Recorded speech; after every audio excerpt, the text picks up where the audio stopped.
We start off with the Institute for Public Finance Kenya is opposed to the National Treasury's input in rescuing ailing parastatals through financial packages, or what are commonly referred to as bailouts. Here is Alex Mwangi with the Institute's take on how the government can save money and change course from the worsening public debt situation.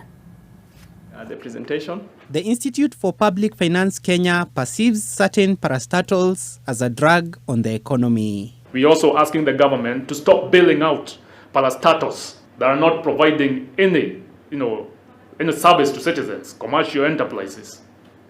If we have to close them, we close them up so that we can provide services to citizens through the taxes that they pay. National carrier Kenya Airways is on course to receive the largest corporate bailout in Kenya's history, with Treasury having indicated it is willing to take over 93.4 billion shillings of the airline's debt and inject 53.4 billion shillings in direct budgetary support in the current fiscal year. The cumulative bailout amount will be 146.8 billion shillings. We should not be bailing out institutions like KQ if it's not serving the function. Of course, the argument is a national strategic corporation, but strategic for who and for what? That's a question we need to ask. We should be asking, should we be bailing out Kenyatta National Hospital, or should we be bailing out KQ?